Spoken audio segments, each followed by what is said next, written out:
Hey everyone, the question of the week, is a recession coming? And the flippant answer, of course, is yes, at some point there will be a recession. But last week's very brief inversion of the 2-year and 10-year interest rates in conjunction with the recent Fed policy statements saying they plan to raise rates has increased investor concern. I'd like to start with a couple of important points about yield curve inversions. I think there are some misconceptions about what they are and what they mean. A yield curve inversion is when short-term Treasury rates pay a higher interest rate than long-term Treasuries. The most commonly tracked version of this is the 2-10 yield spread, the difference between the 2-year Treasury and the 10-year Treasury. Last week on Tuesday, both the 2-year and 10-year Treasuries hit 2.38% at about 1:45 p.m. Eastern, technically inverting the yield curve for a very brief period. Many believe that a yield curve inversion means a recession is coming, and you may see that in the news a lot in coming weeks.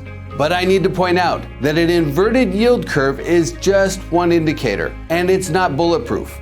The 2-10 yield spread went negative in 1998 and was not followed by a recession. That was a false positive.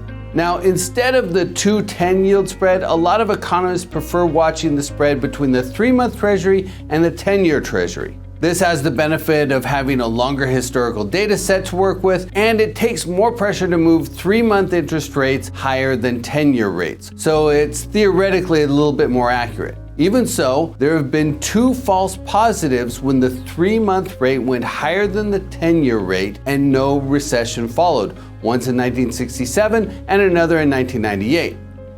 As I record this, the 10-year Treasury rate is a healthy 180 basis points higher than the 3-month rate. So that metric hasn't inverted, and it looks like there's plenty of maneuvering room there. Of course, as I pointed out earlier, this doesn't explicitly mean there's no recession coming, but simply that this particular indicator isn't blinking red. Looking forward, we should expect higher than normal interest rate volatility and a higher than normal risk of a yield curve inversion.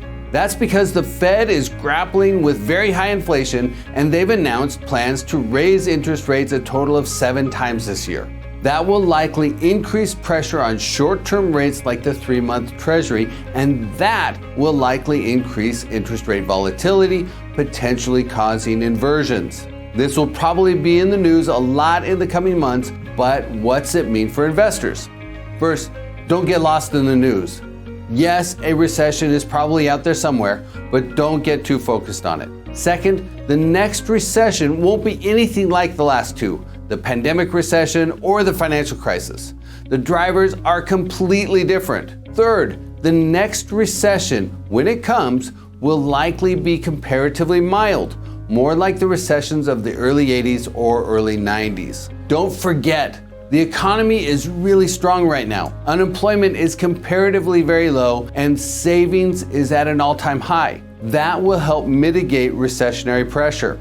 So, while a recession could be in the cards within the next 2 years, and investors need to be mindful of the risk, it shouldn't be the principal factor driving strategies right now. The key economic drivers investors need to factor into their strategies are inflation risk and interest rate risk. That means focusing on real estate that can increase revenues to keep up with inflation and using fixed rate debt. Those basic guidelines should help mitigate risk, but as always, investors need to keep their eyes on the horizon.